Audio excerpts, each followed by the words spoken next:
Good morning. This is my regular daily live link up on Facebook and on YouTube.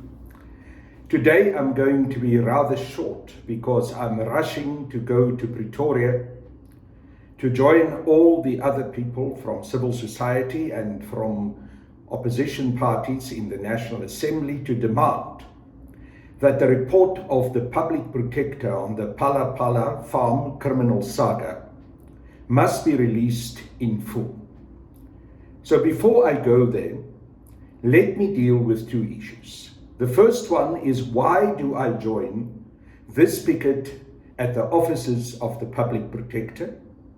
And secondly, I want to address the issue of the disciplinary charges that have been reintroduced against me by the National Executive Committee of the African National Congress, and why those charges are, in terms of the ANC's own constitution, null and void.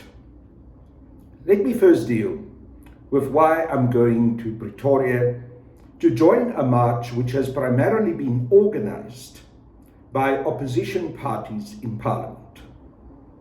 I'm on record to have said that I believe that the opposition parties in Parliament that have taken a stand with regards to the need for President Cyril Ramaphosa to be accountable for the actions that took place with regards to the Pala Pala farm criminal saga are doing the right thing. I've especially expressed my gratitude and also my admiration for the President of the African Transformation Movement and for the manner in which Comrade Vuyo conducted himself at the National Assembly during the presidential question time. It was in stark contrast to the ridiculous, petulant, and without any integrity conduct that we saw from members of the African National Congress and also from the Speaker of the National Assembly. I've said that I'm deeply disappointed in the conduct of our ANC members of Parliament. They are a shame. When I was a member of Parliament during the first democratic Parliament after the elections on the 27th of April, 1994, we as ANC MPs took our duties as public representatives very seriously. We tried to conduct ourselves with dignity. We tried to act in accordance with the oath that we had taken as public representatives, and we tried to execute our duty of oversight of the executive.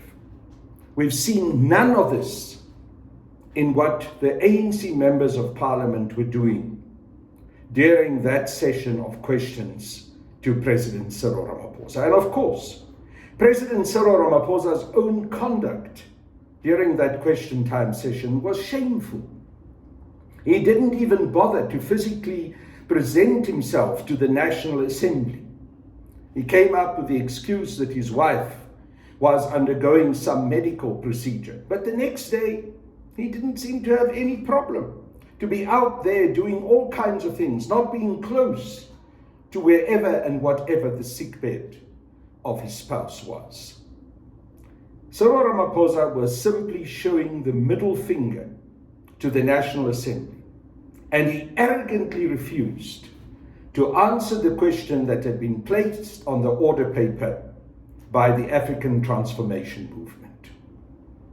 Now, this cannot simply be glossed over. We cannot act as if this is not a serious crisis in our country. The fact that this issue had been taken up in the National Assembly by opposition parties does not absolve any of us as members of the African National Congress.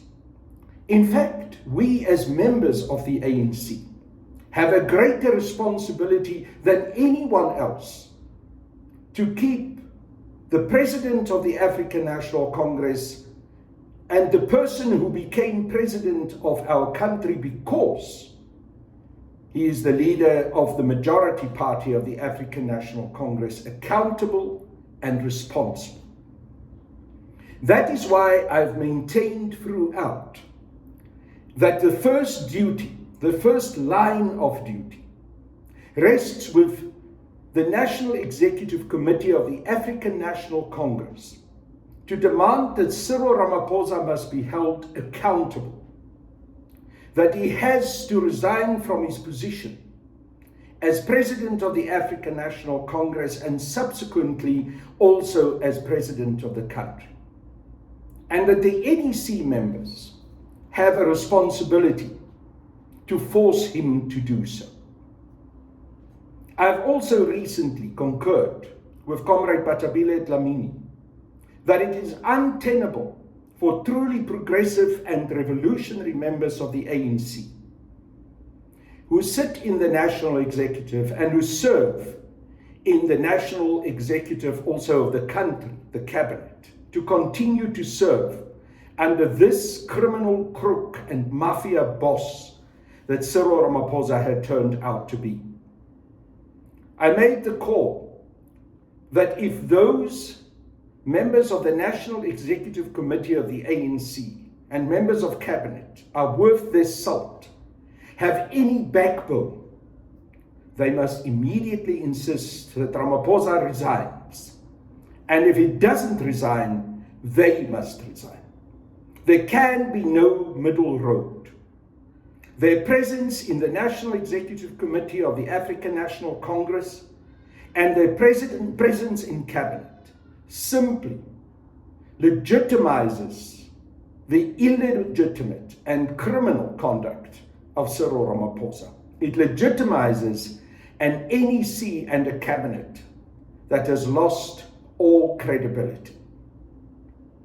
So I am going to go to the Office of the Public Protector together with these other members of opposition parties and of general civil society, because it's not just a march for members of opposition political parties. It is for members of South Africa throughout who are deeply concerned about the current situation and who are concerned that the right action needs to be taken against Cyril Ramaphosa, are also concerned that the public protector and the current acting public protector has to do the right thing.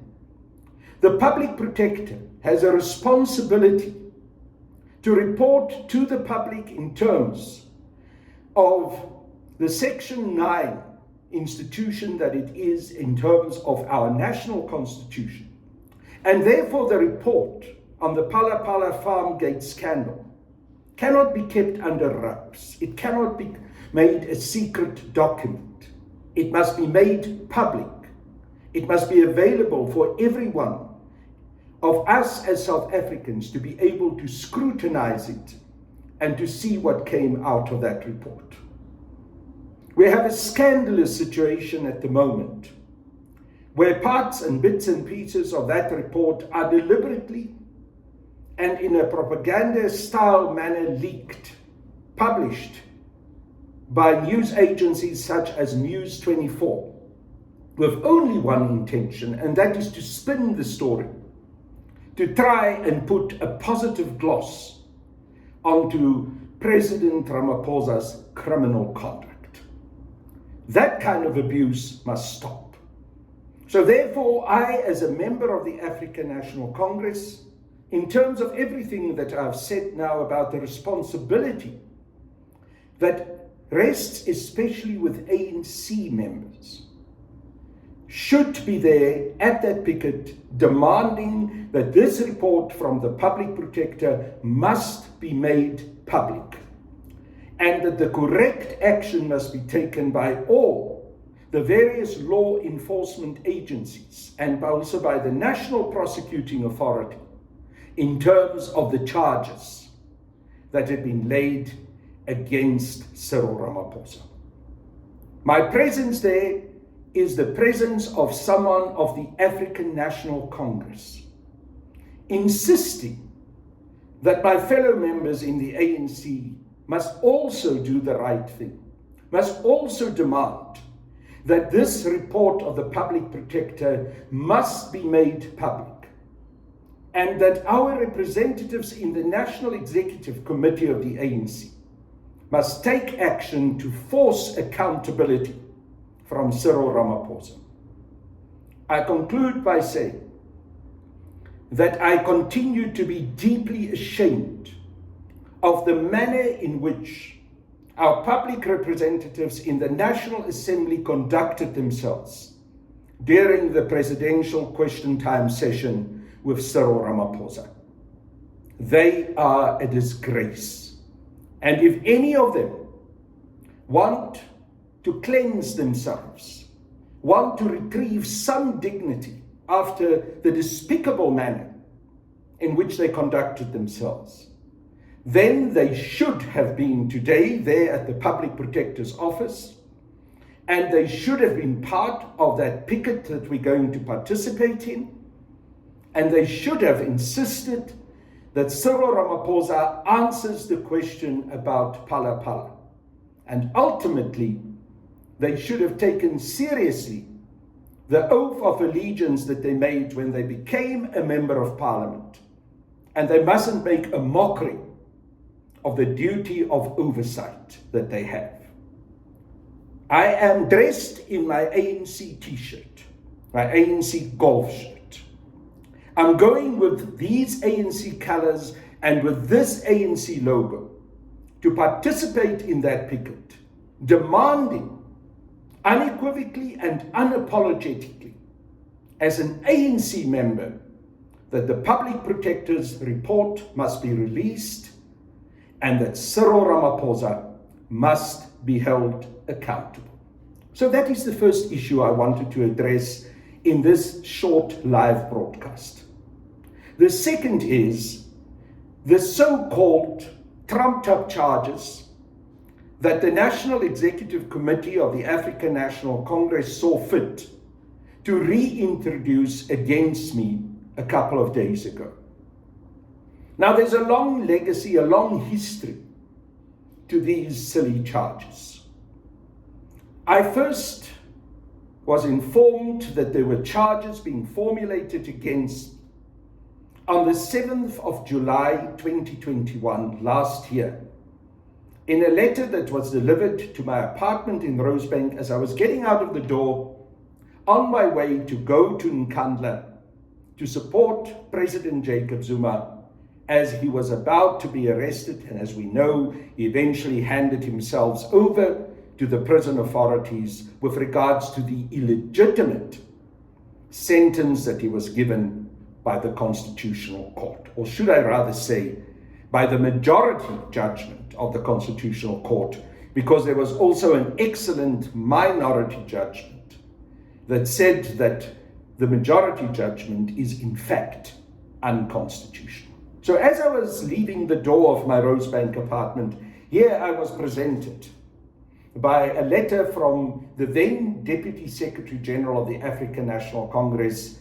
Comrade Jesse Duarte, who had sadly since passed on. That letter said, I'm being suspended pending disciplinary charges against me, and the reason for those charges were that I had said a couple of days before, when I was also at Nkandla on the 4th of July, that the judiciary is captured, that our national prosecuting authority is abused for party, factional, political reasons, and therefore I'm going to be charged. So I got the letter, I went to Nkandla, I did what I had to do. The next day, I was in front of the Escort prison. I was arrested by the South African Police Service under instruction from the Minister of Police, Bekele, while I was doing a live interview with the SABC. 30 days lapsed, a whole month went past, no charges came. Now, in terms of the ANC Constitution, it states clearly that when you are suspended pending charges, those charges have to be formally presented to you within the period of 30 days. And if the National Executive Committee and the National Disciplinary Committee of the ANC fails to do so, your suspension lapses. Yeah.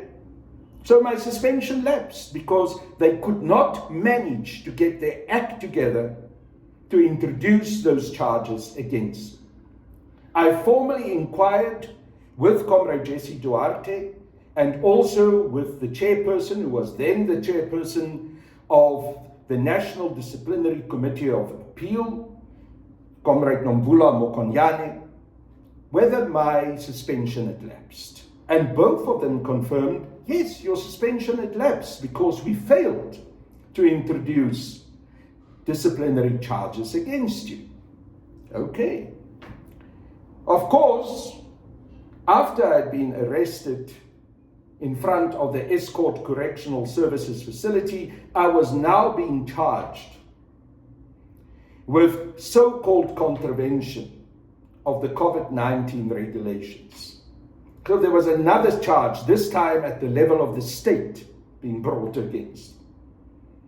Evidently, the intention was to get some charge brought against me so that action can be taken against me within the African National Congress, that I can be forced eventually to step aside from any positions that I may hold. And I also, and especially this was the intention, that I can be prevented from making myself available either as a delegate for the upcoming national conference in December this year, or also to stand for the National Executive Committee of the African National Congress. So now I had this sword of Damocles. It's an overstatement because it was a piffy little made-up charge. But anyhow, I had this charge hanging over my head about supposedly having contravened the COVID-19 regulations. Now, those of you who follow the developments around me and the political situation will know that subsequently those charges failed to stick. That eventually, after 7 appearances in the magistrate's court in Escort, the magistrate threw the charges out, said it was a disgrace. There were no legitimate charges against.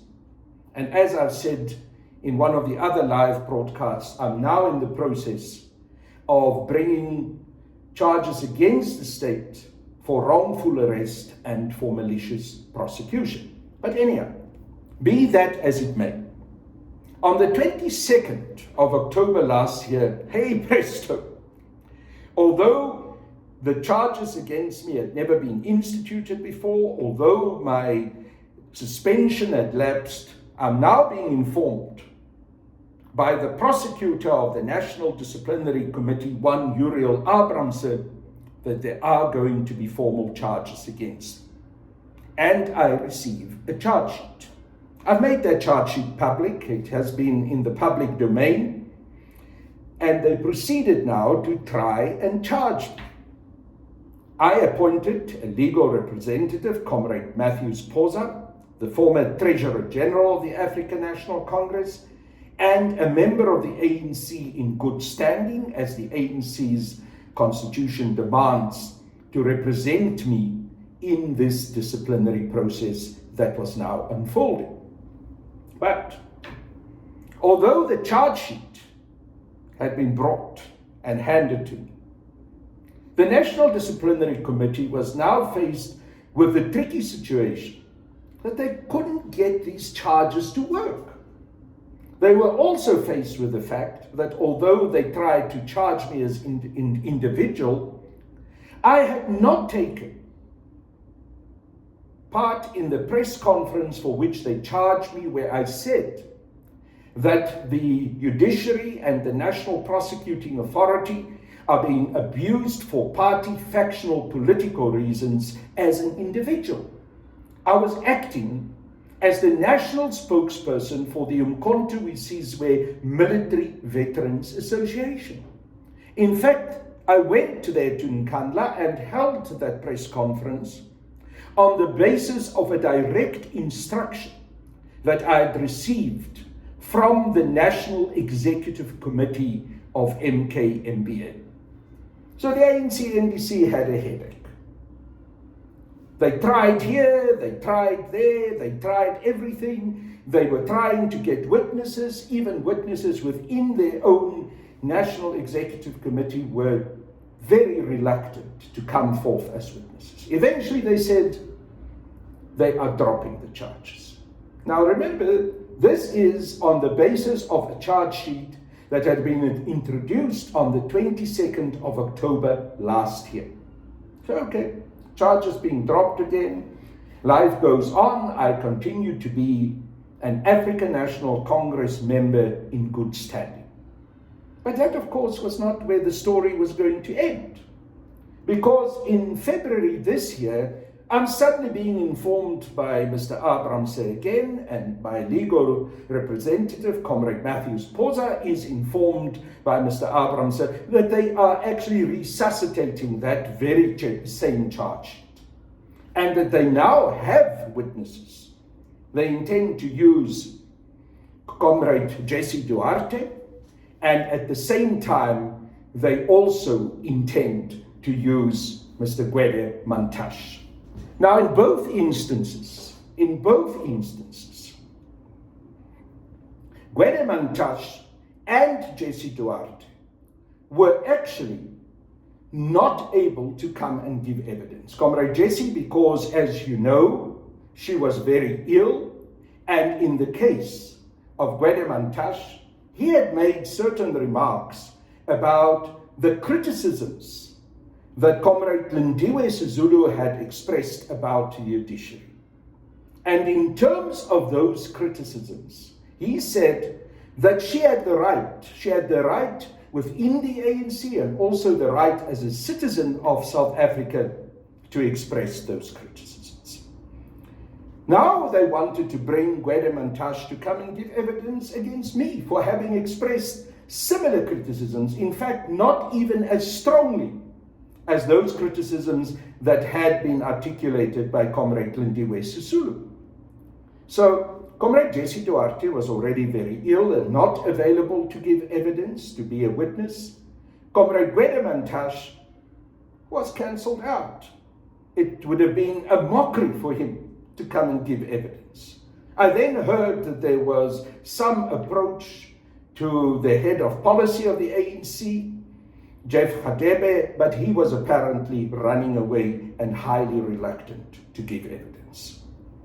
So after all of these turmoil and trying and attempting to get the charges to go, eventually the National Disciplinary Committee once again informed Comrade Matthews Poza that they are dropping these charges. They're not proceeding with them sine die. Sine die. They were not proceeding with them sine die. So there you are. The charges were dropped again. Once again, nothing happened. But then something did happen. Something very strange. My charges in the magistrate's court in Escourt were kicked out by the magistrate. So now there was nothing against me. It was open field for me. I could proceed to be a candidate, a delegate to the National Conference. I could proceed to be a candidate for the National Executive Committee. This was unacceptable. Suddenly there were those Tumamina clique around Cyril Ramaphosa who needed to do something. And yes, they did.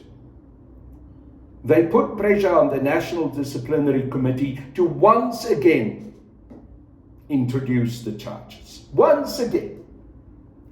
And thus, a while ago, myself and Comrade Matthews Poza were once again informed that the very same old charges, stale and dusty as they are, coming now from already dating back to the 7th of July last year, having been rehashed on the 22nd of October 2021, having been rehashed in February this year, are now being rehashed again. Now you see, this is a farce. It's a political farce. It is based on the pressure that is being put on the National Disciplinary Committee that somehow they must act against me. Doesn't matter how, come hell or high water, they have to act. They have to make sure that I will not be eligible as a delegate to go to the national conference, that I will not be able to stand as a candidate for the National Executive Committee of the ANC. And apparently, this is what is being said behind the scenes by some members of the National Disciplinary Committee, the very man himself, Cyril Ramaphosa, is constantly on the phone demanding to hear, when is Niehaus being charged? I want him charged. I want action to be taken against him. I don't care how, it must be done. But they forgot one thing. In the pressure that they were under, in the pressure that they had to do something, those very National Disciplinary Committee members did not bother to go and read their own ANC constitution. Because if they had done so, they would have realized that in terms of the ANC constitution, especially the various clauses of section 25 of the ANC constitution, it is stated that once a disciplinary charge is brought against a member, it must be managed and concluded in an expeditious fashion. In fact, it doesn't just say it must be expeditiously done. It states that it must be done within 6 months. And if it is not done within 6 months, those charges lapse. Shame.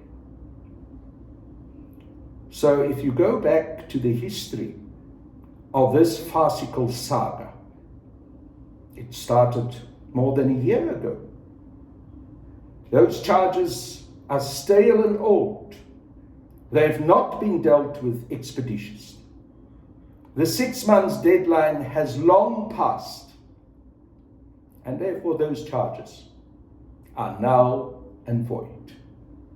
And that is exactly what 2 days ago my legal representative, Comrade Matthews Poza, informed Mr. Uriel Abrams. I'm invoking, he said, clauses 25 of the ANC Constitution. And be clear, those charges are null and void. They cannot be introduced again against Comrade Carl. You guys have messed up. Now, I can gloat about this. Of course, one gets a bit of pleasure to see how people mess around because of their political, factional intentions. But ultimately, this is a tragedy and this is sad. Because this, in a small cameo example of one comrade's experience, is the experience of what is being done to the African National Congress.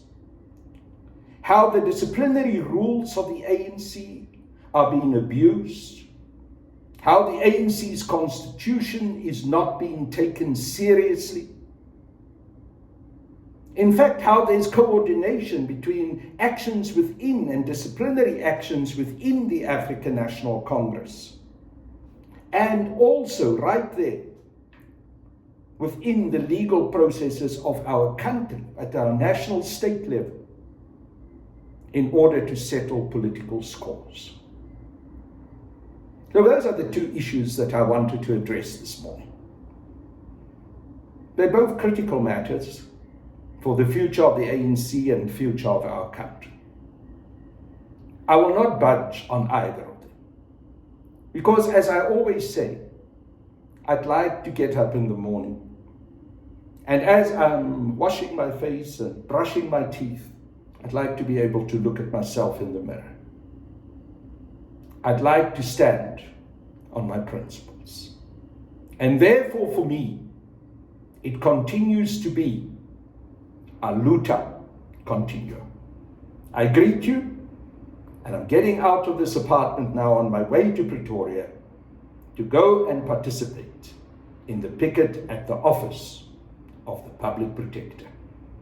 I hope all of you will have a great day.